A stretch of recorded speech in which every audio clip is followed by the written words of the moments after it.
कभी फर्क नहीं पड़ा कि लोग उसे पसंद करें या न करें, लेकिन मोशी कहती है कि उसे खुद से प्यार करना चाहिए और वह खुद किसी ऐसे इंसान से प्यार करती है जो उसे बचपन से पसंद है। जाहिर है वह डैनी की ही बात कर रही है। इसी दौरान डैनी की मैनेजर और सुरक्षा टीम आती है, लेकिन आइडल कहता है कि मोशी ने उसे इतना भरोसा दिया है कि वह खुद खुश है और अब उसे कोई चिंता नहीं। स्कूल का सेशन खत्म होने के बाद शिनी डैनी को टॉपर्स क्लास में शामिल होने का ऑफर देती है, लेकिन वह मना कर देता है। इस बीच डैनी और मोशी के बीच कुछ खेल और चुनौती शुरू होती है। मोशी दौड़ में जल्दी थक जाती है और गिर पड़ती है, जबकि डैनी जीत जाता है। डैनी क्लास में वापस आता है और देखता है कि सभी छात्र खेल और मजाक में लगे हैं, जैसे वे घर में हो। मोशी खुद बैठकर खा रही होती है और बताती है कि उसने क्लास मॉनिटर के रूप में लक्ष्य पूरा कर लिया है, क्योंकि उसने अपने सहपाठी को खुश और उत्साहित कर दिया। डैनी कहता है कि उसने ज्यादा कर दिया है और ये तरीका सही नहीं है। मोशी कहती है कि उसे खुद पर भरोसा है और वह अपनी पसंद के कपड़े पहनती है। डैनी बताता है कि उसे अपनी जैकेट नहीं खुली रखनी चाहिए, क्योंकि यह दिखाता है कि उसने बहुत खाना खाया। मोशी जैकेट के बटन बंद करती है, लेकिन एक बटन गलती से शिनी पर लग जाता है। घर लौटने पर मोशी देखती है कि उसका भाई डैनी को लंच के लिए बुला रहा है ताकि वह स्कूल में उसकी देखभाल करे। मोशी चौंकती है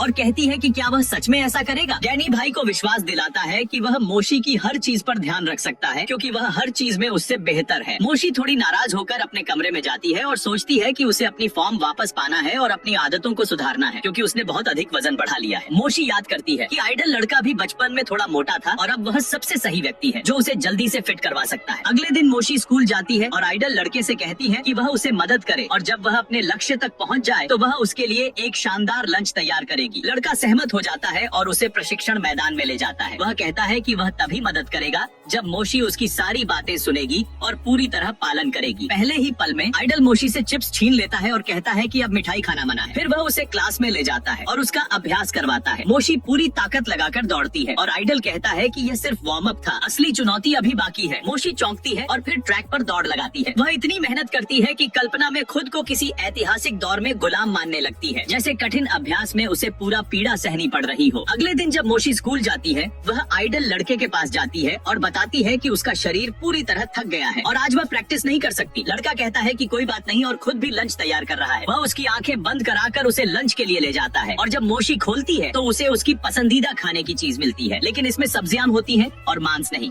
मोशी झिझकते हुए खाती है और फिर क्लास में जाती है। मोशी ने पहले किसी तरीके से डैनी से मिठाई लेने की कोशिश की थी, लेकिन आइडल लड़के ने उसकी चाल पकड़ ली। वह नाराज होकर कहता है कि उसे उम्मीद नहीं थी कि मोशी उसका विश्वास तोड़ेगी। मोशी बताती है कि यह पहली बार हुआ है और उसने सिर्फ चॉकलेट गैलेक्सी के लिए किया था। अगले दिन मोशी बिस्तर से उठने में असमर्थ होती है क्योंकि उसका पूरा शरीर दर्द में है, लेकिन उसका भाई आता है और बताता है कि लड़का बाहर उसका इंतजार कर रहा है। मोशी चौंकती है क्योंकि वह अभी भी कल की धोखाधड़ी को याद करती है। बाहर जाकर वह देखती है कि लड़का उसके लिए ताजा सब्जियों का जूस लेकर खड़ा है। मोशी चाहती है कि लड़का उसे उसकी फिटनेस में मदद करे ताकि वह जल्दी वजन घटा सके और फिर भी इंटरनेट पर फ्री समय का आनंद ले सके। लड़का सहमत हो जाता है, लेकिन उसे एहसास होता है कि मोशी का असली मकसद उसकी ट्रेनिंग से बचना और आराम करना है। दूसरे दिन डैनी मोशी को मैसेज भेजता है कि वह उससे मिलना चाहता है और रात भर उसके बारे में सोचता रहेगा। मोशी हैरान होती है और समझ नहीं पाती कि कैसे जवाब दे, लेकिन आखिरकार सहमत हो जाती है। अगले दिन स्कूल में जब वह उसे देखती है तो पूछती है कि वह क्यों मिलना चाहता है। डैनी बताता है कि उसने खुद मैसेज नहीं भेजा, बल्कि उसका अकाउंट हैक हो गया